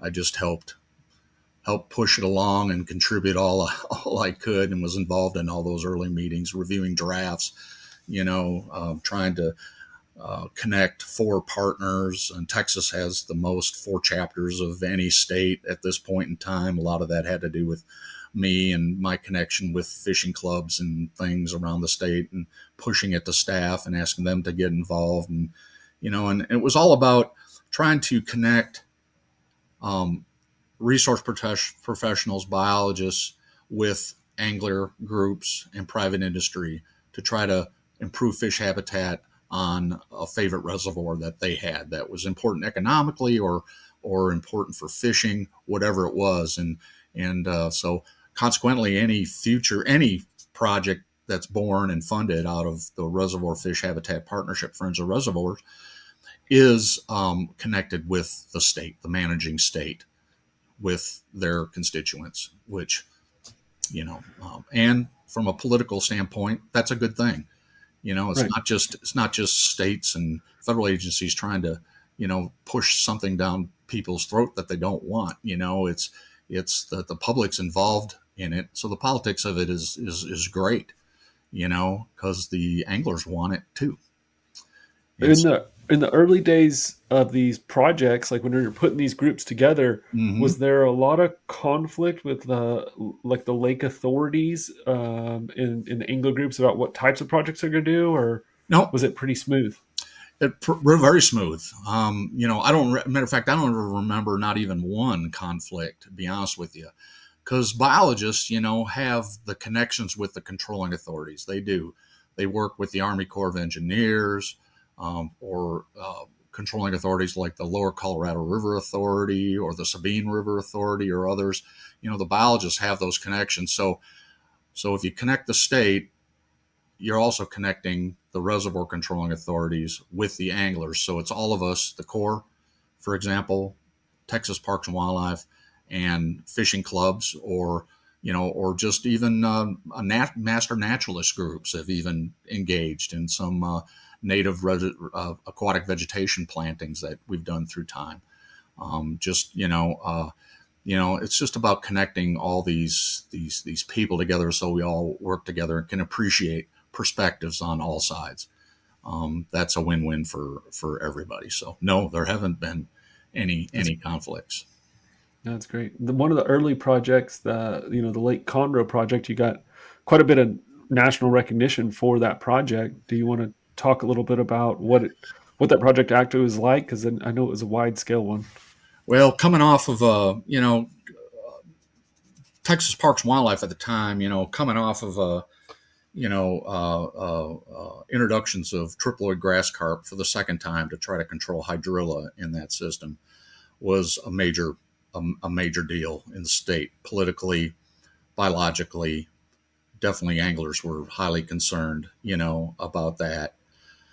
So we launched the very first project that we did was funded through $25,000 grant from the Bass Pro Shops, I think, at that time, to the two Friends of Reservoirs at the time. And we worked with the Seven Coves Bass Club, who you got to work with the other day. That group down there, an awesome group of folks. They actually became the first reservoir chapter in the country, was all geared towards trying to improve fish habitat, trying to bring the native aquatic vegetation back. A lot of it was spent doing that. But we also done structural fish habitat work there too, brush piles, Georgia cubes, mossbacks, other types of habitats too as well, to try to. And we did all that knowing that, that hydrilla, if it ever comes back, is going to continue to drive wedges between property owners who own the lake, or not own the lake, the property owners who use the lake for things maybe other than fishing, but also value the water and value fish and value those things, maybe not from an angling standpoint. So, so anyway, so it was about a collaboration between homeowners, Texas Parks and Wildlife, Bass Pro Shops there, Seven Coves Bass Club was our Ford chapter there, about doing a project that everybody could engage in there. And but it was all born as a result of grass carp stocking and the damage that grass carp had done there. And I would say that bass fishing at Lake Conroe is phenomenal. I mean, it still is today. They caught them at Major League Fishing here just a couple weeks ago, big time pro bass tour. And we had I think 4 or 5 Toyota Texas Bass Classics at the at Lake Conroe to demonstrate to the community and to the homeowners how economically important fishing is to their area. And so I fully believe that when the state will, or not the state, but the controlling authority, San Jacinto River Authority, will choose to continue to introduce some amount of grass carp in the system, maybe the homeowners will react a little bit more positively, and the anglers will behave themselves too, and and not try to attack each other. That everybody will have an understanding that bass fishing is super economically important, and can be at Lake Conroe, and it's worth preserving and protecting and creating and enhancing this fish habitat to allow that to continue. So anyway, but that's what that award was for. Was just it was TCEQ. TCEQ in the state provides an award, to environmental type related project, and they do it. I think every year, maybe 1, maybe 2 awards. We got that award one year for that collaboration. They were very impressed with what it was that we were doing, and I want to credit Mark Webb. You may know Mark. Mark was really, and Earl Chilton. Earl's gone now; he's passed away. But those two guys worked really hard, and I was the regional director and the leader in Friends of Reservoirs, and at the time too. So all of us worked together. A lot of people, Seven Coves Bass Club, others. But we got to go get our picture taken with the governor, and which was an honor in itself, and get a super nice presentation on our behalf. So anyway, a neat deal.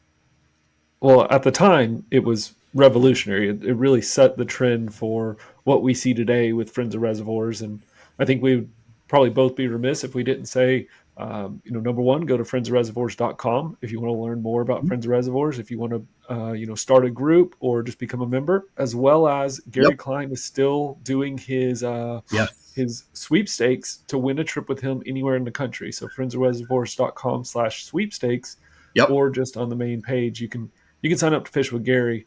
And that's a huge win, but you should definitely look at that. If you've got an angler group and you're thinking, I want to get more involved, we've told you in the past, contact your local biologist. Yep. Another route to that is go to Friends of Reservoirs and see if they can connect you with your local biologist and then create a project together. Exactly.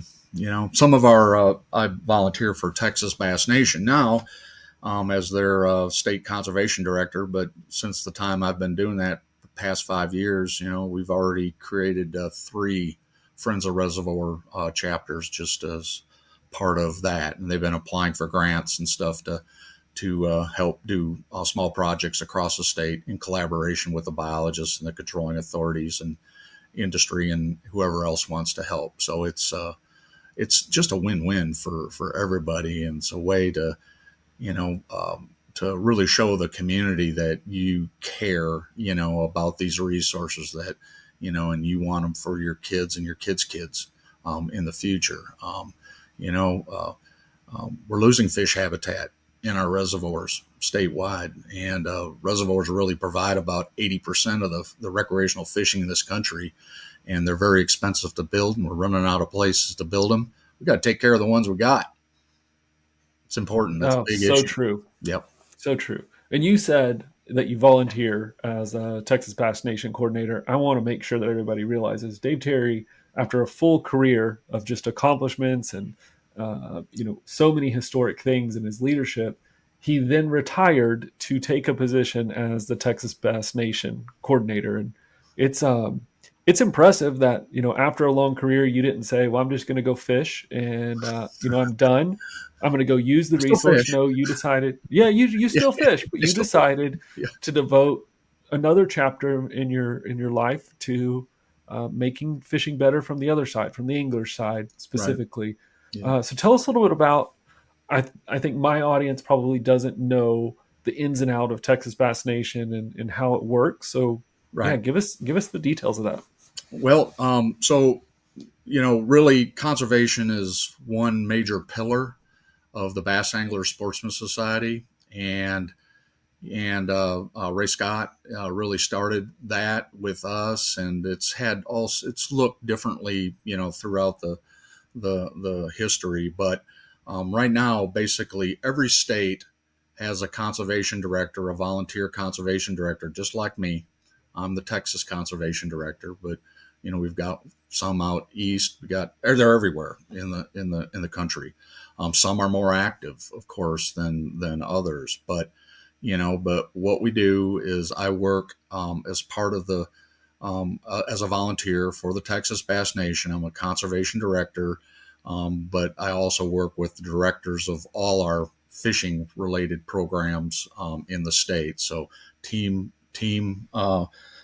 bass fishing, a regional circuit. We have a bass club, affiliated bass clubs. We have all those things.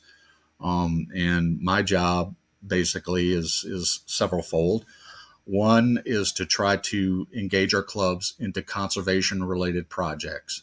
You'd be surprised. We got about 40 clubs in the state, and about all of them have some type of conservation project that they're actively engaged in.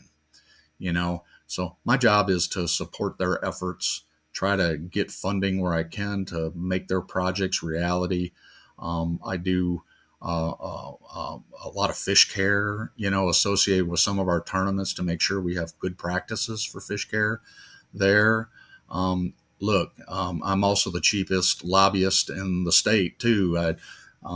Anytime the Texas legislature meets, which is once every 2 years, I go down to the state capitol and I advocate for programs or on ideas that I think help fishing in general, not just bass fishing or fishing in general.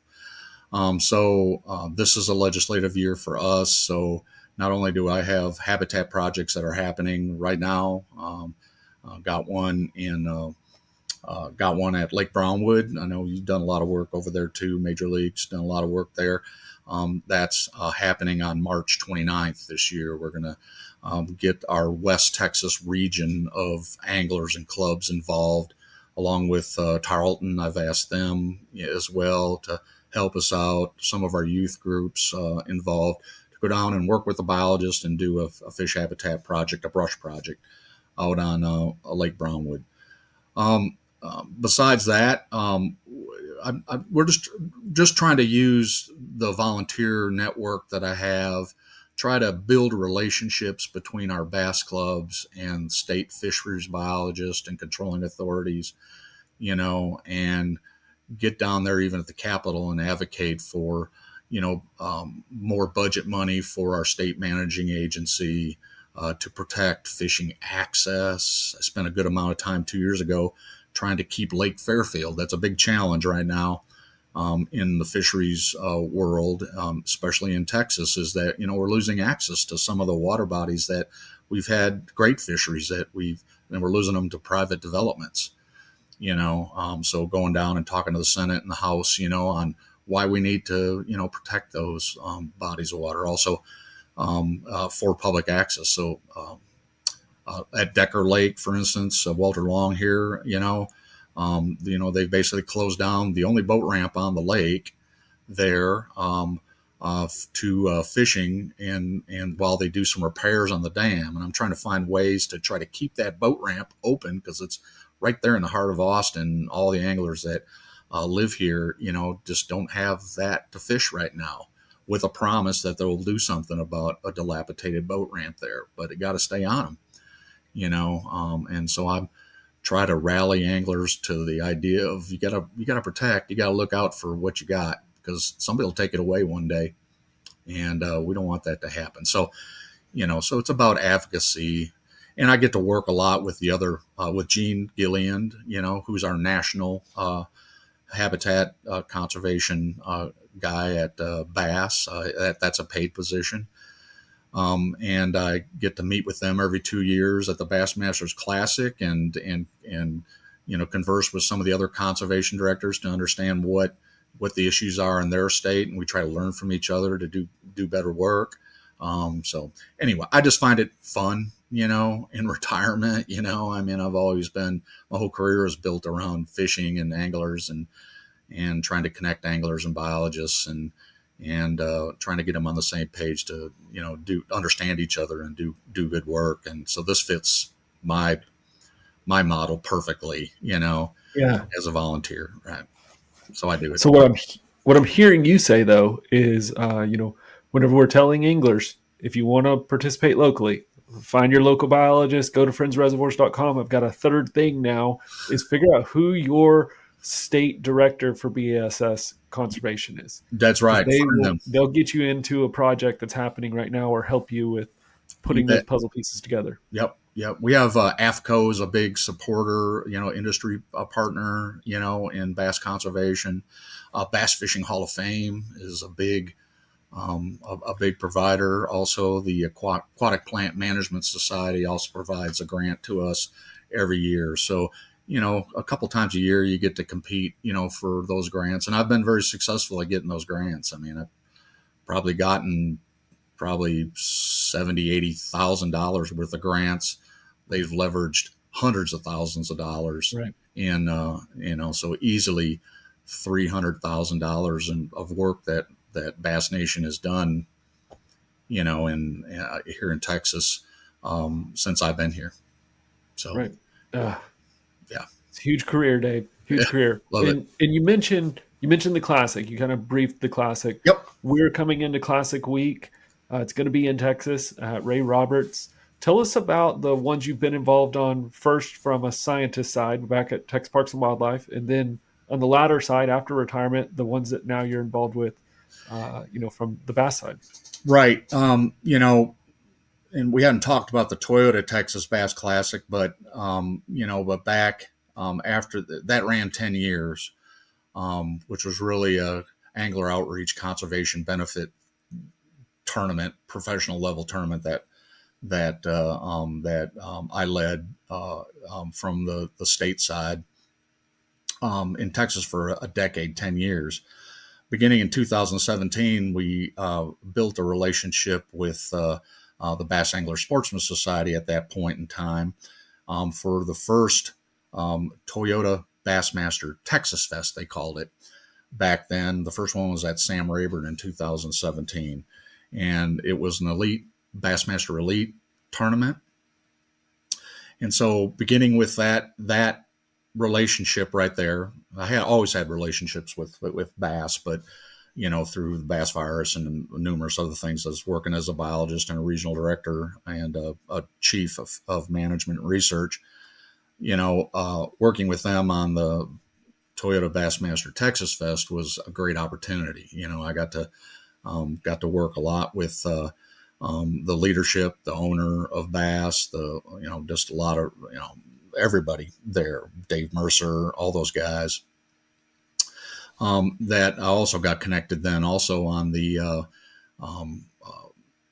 connected on the Bass's desire to bring a Bassmaster Classic to Texas. So when it came to Houston, I think it was in 2018, I was heavily involved in that Bassmasters Classic, because they were already partners of ours in a major elite tournament in Texas.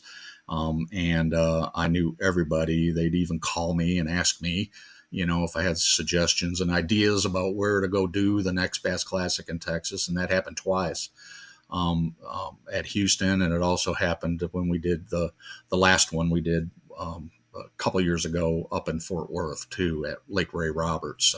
The event was held out of Fort Worth. But, working with Gene, working with, all the owners of bass, all their media people, all that, to promote Texas bass fishing, and also, and trying to make sure that from a fish care standpoint that, the tournament went without a hitch. So those are two classics that I work. But I've always been, as a biologist, I've always been involved at the Bassmasters Classics, many of them, from Tulsa to the Carolinas to everywhere, just through the Gene Gillian has a workshop basically for every other year for the conservation directors. Well, my start in that was as a biologist, a representative for Texas, state agency representative, and other people represented the bass conservation at that time, but got to work with them on that. And then I got to work with them now as conservation directors. Now I get to work with the state in that at all these Bassmasters Classics and help in fish care and help promote what it is that we're trying to do, in bass conservation and stuff. So had a very rich life with bass, for sure. Bass has been real good to me. They're a business. They're a business. You got to understand that. Bass is a business. They're in the business of making money, but they do have this conservation arm, which I think they value and is important, and people remember that. So anyway, That's certainly true. Yeah, certainly true. So I'll be at this Bassmasters Classic coming up. You will. Yes. Yeah. Do you, as the conservation director, do you participate in the fish care side, or is that mainly the state agency employees who does that part? Both. Yeah, we'll be there. We'll have some volunteers there to assist in the fish care activities. We've already got the support of Texas Parks and Wildlife to provide some hatchery hauling trailers and stuff to help shuttle the fish back to Lake Ray Rob, after they're temporarily loaned there at the Dickies Arena for the for the weigh-in and such. Involved in that. Bass Nation also, Texas Bass Nation's also going to have a booth there at the event too as well. So you can find me there too as well. So I'll be real busy over there on my own nickel, doing it on my own budget. I don't have a budget to go there, but I just love being around fishing, and I love Bass Nation, and I'm just want to be a part of it. Yeah, that seems like a logistically very difficult event to put on. It's the biggest bass tournament of the year, but also it's in an arena. The fish have to travel in the boat, and then they have to get back to the lake. And it seems like Bass does a great job behind the stage. From the videos I've seen, I've never got to participate. But you're kind of telling us offline a little bit. This one's going to be slightly different, you think? Yeah, it will be. For anybody that went 2 years ago up there, you'll know that they're at the where they'll be having the weigh-ins every day. There's not really a stage per se, where a stage is a backdrop to the event with everybody in the bleachers all the way around the facility. What it is the there's this big oval where trucks and trailers, pull around the arena, and the stage is actually set right in smack in the center of this oval, right? So, and that's the way they did it a couple years ago, and it worked real well. But basically, what will happen is anglers will be at the lake. They'll catch their limit for the day, and before they leave for the arena to come back and weigh their fish will be checked, fizzed if necessary. Oxygen will be checked there on the live wells and stuff before they make that trip. Make sure they're plugged and there's no leaking going on. We're blessed in that this year the event will be right there. I think the 21st, 22nd, 23rd, 24th of March. So water temperatures will be really cool, which will be really important, for fish survival off this thing. But these fish basically stay in the live wells. We know they got good oxygen. They're fizzed. Everything's good. Then the anglers will drive those fish into town, and it's not a short trip. It's a fairly long trip, but the fish will be taken care of. We'll have ice on site there too to help ice the fish if we need to keep the water temperatures cold. They'll get to the arena, and the rig will basically start around that oval, right? And they'll get to one side of the stage, and then the angler will be called up to come up and weigh their fish. They'll weigh their fish, then the truck will pull around the oval and get on the other side of the flat side of the oval. And then when the fish is weighed, they'll be handed off back in the weigh bag, mesh weigh bag, and then back into the angler's live well. Then they go into backstage, and we'll be caring for fish there and putting them in the Texas Parks and Wildlife trailers. The Texas Parks, I think they're providing 5 trailers for this event. That's lots of water, lots of volume of water, and then the trucks, then as they're loaded and stuff, will make their way back to the lake. So it'll be pretty much painless for the fish. No question. There's going to be some mortality. There's just no question. But I think because water temperatures are cool, I think we're going to be in good shape, better than last time it was there. I think not that we had a problem last time, but I think it's going to be more efficient and better easier on the fish. I mean, you guys, the classic, for example, is the number one way to do fish care on a 5-fish event, because they're getting that immediate care at shoreline before they make the trip in. Right. And that live well in that situation mimics more what we do in the private industry when we haul fish, because you are adding the oxygen, and right. They're really taking dissolved oxygen readings. They're adding salt. They're adding ice. They're doing the extra steps on a professional level to make sure those fish can make it through that experience. So I got no doubt that'll be a wonderful event. I've got a young nephew. He's 3 years old, and I'm going to take him to his first classic. So I'm excited to do that. It's very exciting. Great event. Really is. The expo itself is so cool because you go in there and, well, I know Major League Fishing does the same thing. I mean, have industry sponsors there to showcase products and do things, and you get to listen to the anglers talk about their fishing day. So just a neat thing to see new products and to see, to connect with the anglers. It's just it's a super opportunity for a youngster for sure. I'm just excited to finally get to go to an event with an expo and be a fan instead of be a part of the show. And, I finally just get to be me and go to an expo and enjoy it. Right. Hopefully Bailey doesn't run up and ask for an interview or shoot a podcast or something. We're going to put you to work. We're going to make you do podcasts all weekend long. You shouldn't have said you weren't working, because now we're going to put you to work. Exactly. Well, I do have something for you, Dave. Thinking about the classic coming up and your work with Texas Bass Nation, I reached out to some of my partners. I talked to Gary Klein. He and I co-own Black Bass Stewardship Group, and we talked to Mossback. And what we would like to do, Bailey, we pull me up. We'd like to give you $1,000 from Mossback. Oh, really? And you can use it for any Bass Nation project you want.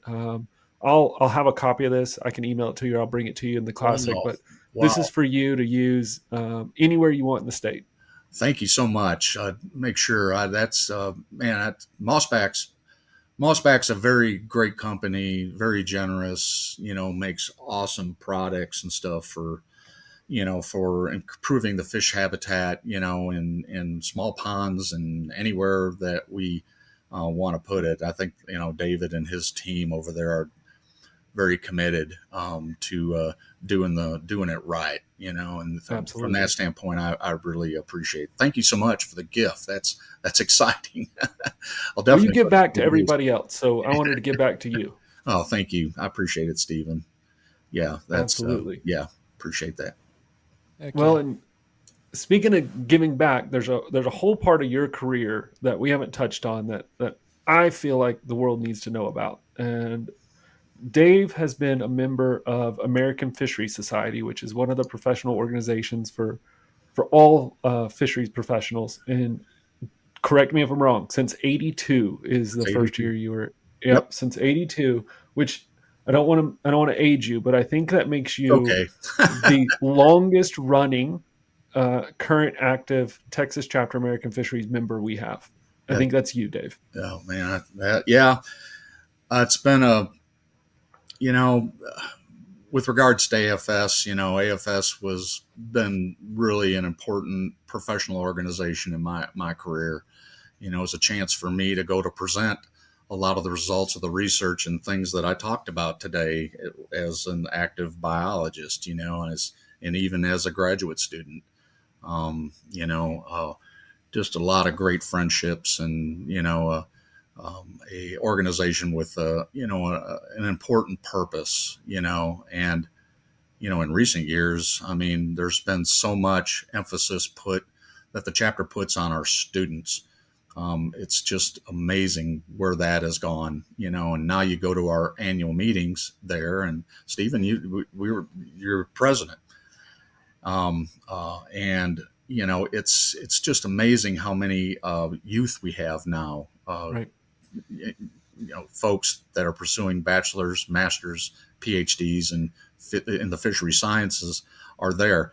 I look at those kids, and that was me back in 1982 when I first joined. So, and so that's I'm not going to tell you how old I am, but I'll tell you that that's been a long time ago for sure. But back then it was like you and four other students. I mean, it wasn't like no. Today we will have 150 students there. Yeah, it's amazing. I mean, matter of fact, I would say that there's probably more students representing universities and various subunits and around the state at our major universities than there are professional members. And there's always been that opportunity to connect students with their with the professions that are out in the field, whether it's just having lunch together and visiting, collaborating. It's just so young and healthy. It feels right for sure. Right. It has for a while now. Yeah. Well, and none of us do this for the accolades, but no. I have been awarded twice Fisheries Worker of the Year awards, and if my memory is correct, you have three. Yeah. You have three, and yours are from various. Fisheries Worker of the Year for the audience is something that the chapter itself people have to nominate you for. So it's your peers nominating you. You have to be a member of AFS. You make the nomination, but there's different categories. Yeah. And Dave, do you remember the three you have? Yeah, it's the last one I got was the first two were in fisheries management. So it was fisheries management worker or fisheries worker of the year in fisheries management, and then the last one was fisheries administration. So fisheries worker of the year in administration. All of them have been a true honor. I still have the plaques hanging proudly in my home. Absolutely. Yeah, it's just a great recognition for the hard work that you do. And it's always good. And your experience was probably like mine. Both times that I got that award, I was shocked, number one, and completely humbled by the experience. And of course, the chapter makes you stand up and get the plaque and all the the whole circumstance around it is overwhelming. But yeah, you bring it home and There's been very few things my wife says, yeah, you should put that up in the house, but those made it up on the wall, and I'm always proud of that. And I got, congratulations on yours. You deserve it. thank you. But Thank that's not the biggest accomplishment you have at Texas chapter. I think the biggest accomplishment you may have is the legacy that you built with our student endowment. And really, you talk about how many students come, and a big part of that is the ability to fund those students to be there, and that endowment that you set up. And right. I know you also now have a scholarship named after you, which Yeah, I think that is a big honor. yeah, that blows my mind. Actually, it blows my mind.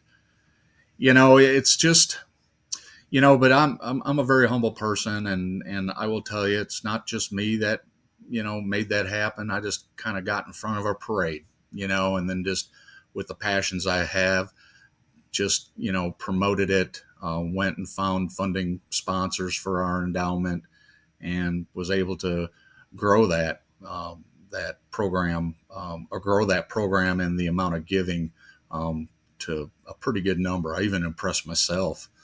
I think I went from started off with about $18,000 in our endowment when I first started in about 2004, 2005, and grew it to $500,000.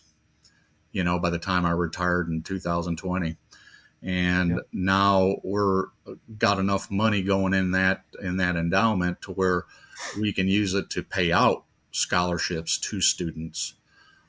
Before leading up to that, to build it, we would take money in for contributors and meetings and other things, and never give away all that we were taking in. So we were able to invest that, and it's just using smarts in terms of how you invest your money and growing it, having the right people, the right funds, and now I think the Texas chapter is blessed in having the largest endowment or fund anywhere in AFS period. So Yeah, I we're believe that to be very, true. very proud of that, and I'm thinking that in time, we'll continue to give out scholarships and more scholarships based on the revenue generated out of that $500,000 and more, and it's more now since I left. But yeah, that scholarship naming thing was, that you talk about being surprised. I was very surprised, because I really did it, me just out of my heart and my desire, to do more for students in fisheries, just like I was back in 1982. Right. Is be able to give back. So anyway, yeah, I love it when a plan comes together. But I got in front of a parade with a bunch of passionate members that believed in what I was saying, and we all made it a focus, from our Right. banquet to whatever. I just raised money on the side for that. So anyway, but yeah, yeah. Well, Thank strong leadership and a good vision definitely creates rewards, and the students of the state of Texas are going to reap those benefits for a long time because of your hard work. you. Yeah, I see them. A lot of them having fun, just like we had, fun for all those decades there. They No, just, they're having a different type of fun than what we had. yeah, mine probably is a little different. But yeah, I've been a member of the American Fisheries Society from quite some time, and since '82, and now I'm a lifetime member of AFS period. So, but having the opportunity to go to these national meetings and present the results of my research, is it just it made me a better fisheries professional, gave me connections and collaboration opportunities with other folks in the field. If you're a fishery student out there and you're hearing this, get involved in AFS, your state chapter for sure, and you'll be more than you ever thought you could be in the end. So yeah, Oh, very true. yep, And Dave, I assume you'll come to Black Bass 2025 in San Antonio, yep, planning on it. as well as the national meeting of AFS. Bailey will be there. This is going to be, Oh, I good. keep telling everybody, this is going to be the first fisheries meeting that the fishing industry actually covers. It's going to be the most important because we're finally going to get coverage. Oh, good. That's great. That's great. Yeah, I was hearing. I listened the other day to a video with David Phillip. I've known David for a long time, and he had a little podcast or a little interview that they did related to that. So I was excited to hear all the different components of that. And I just have to say that, that was always a priority of mine, even in AFS. I mean, when I was president or president-elect and I got to plan my meeting, where did I plan it? Grapevine, Texas, at the Bass Pro Shops. And we did an angler biologist meeting there. It was the first one that I know about, really. And we had folks come in from the angling sector, anglers themselves, and industry people came in and, presented to them kind of like we do as fisheries professionals. There's better ways to do that. I think the current meeting is finding ways to better do that, but that's always been important to me. So this is a cool deal for sure. Heck yeah.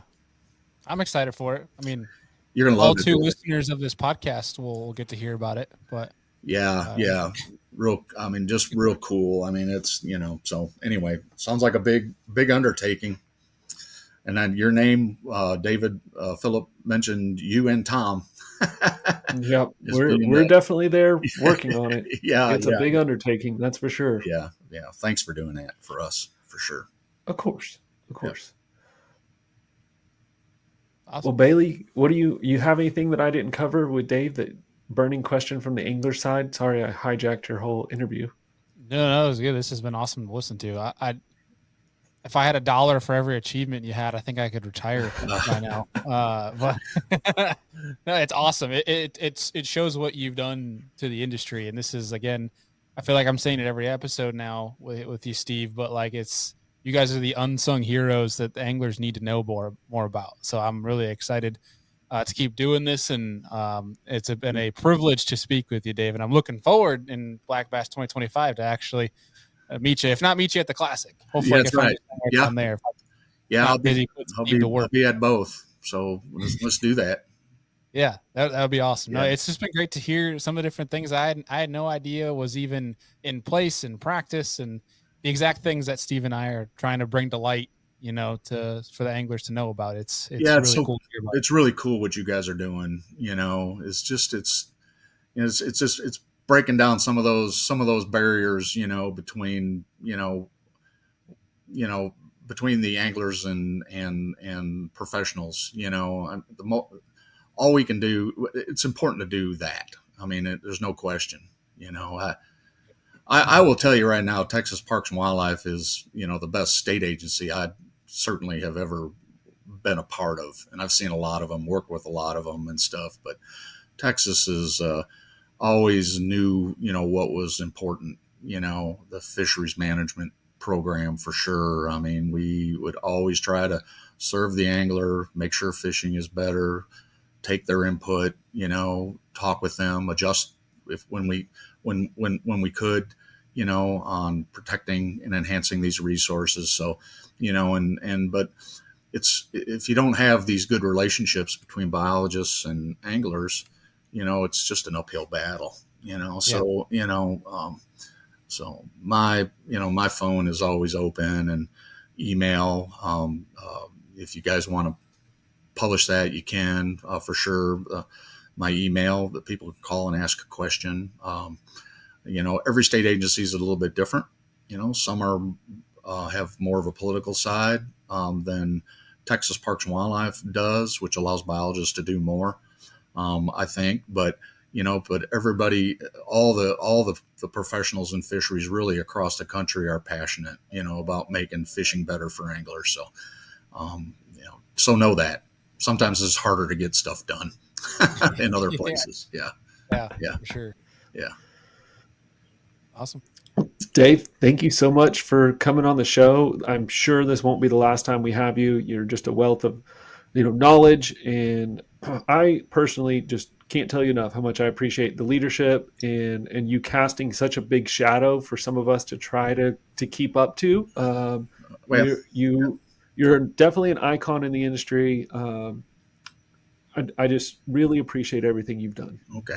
Thank you, Stephen. Appreciate you doing that. Great to meet you, Bailey.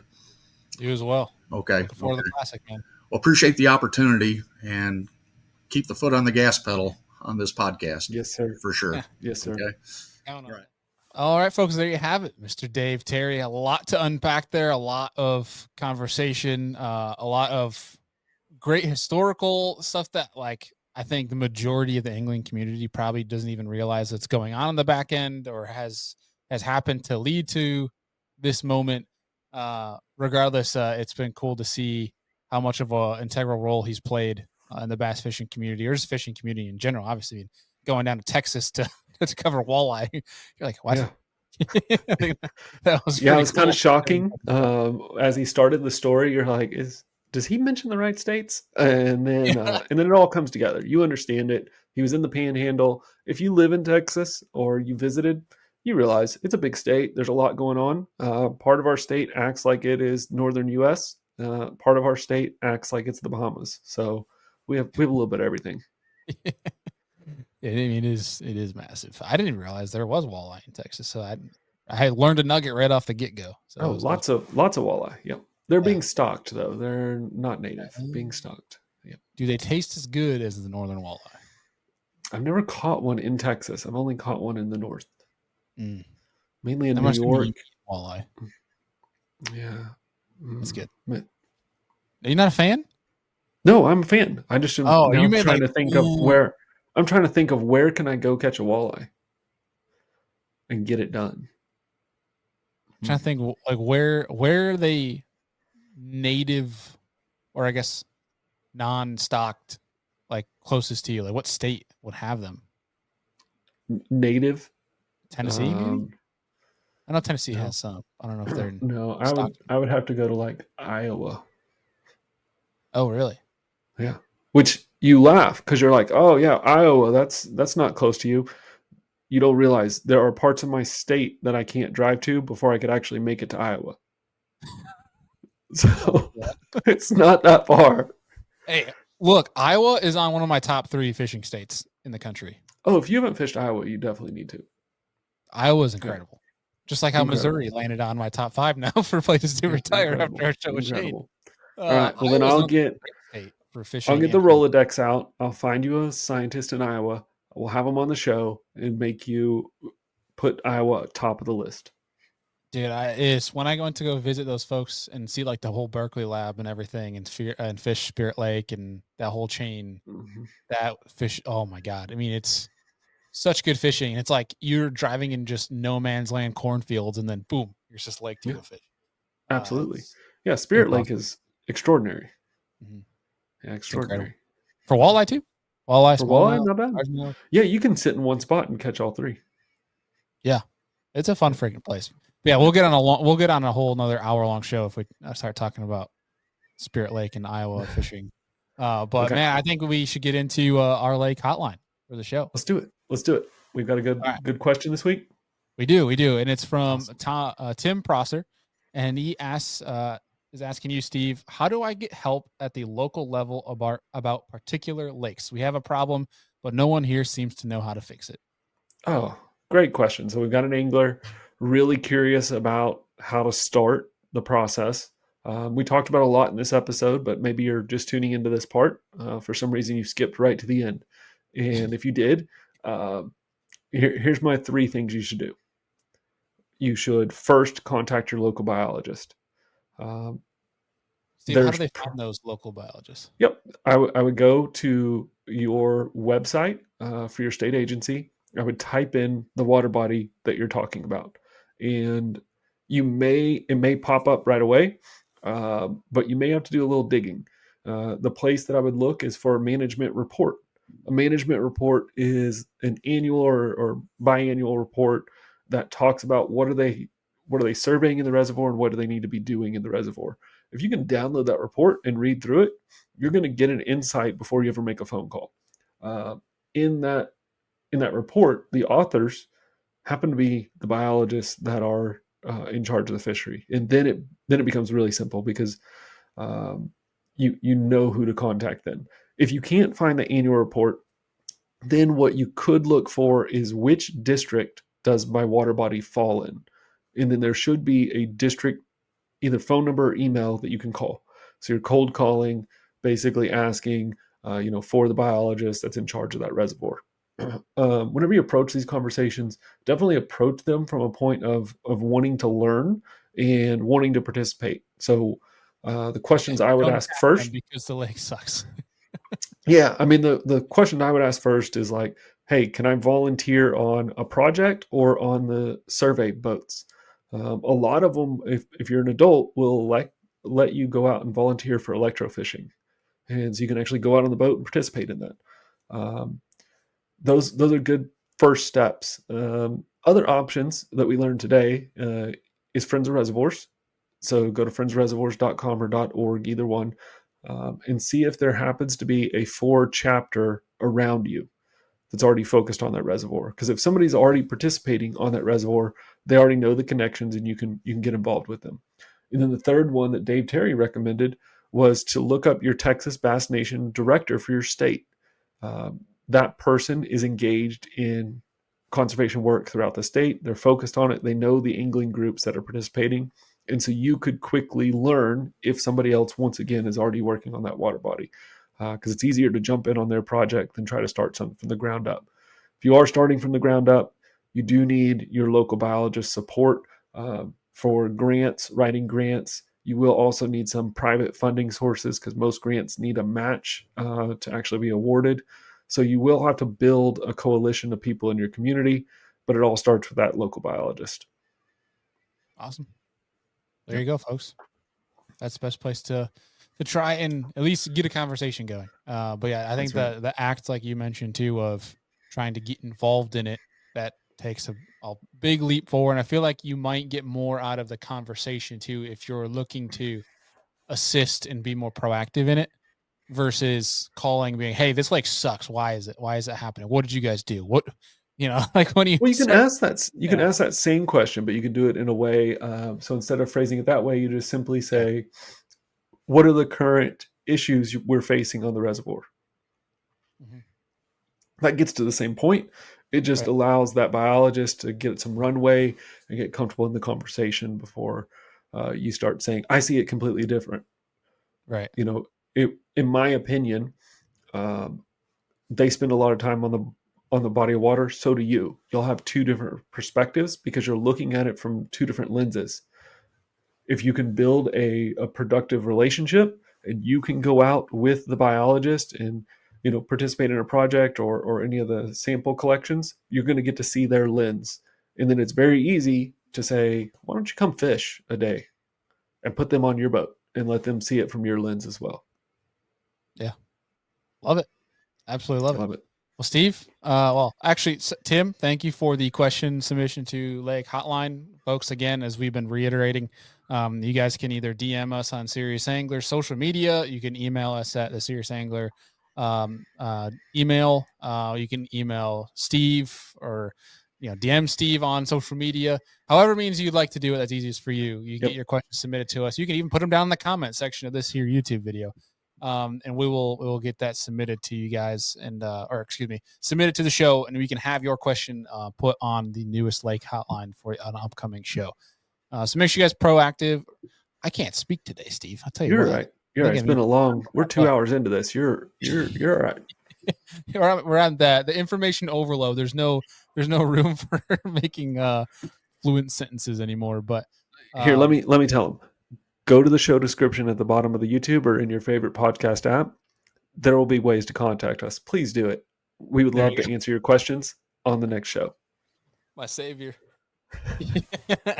I think with that, before I say something else dumb, I think we wrap this sucker up. Appreciate everybody for tuning in, and we'll see you guys on the next one.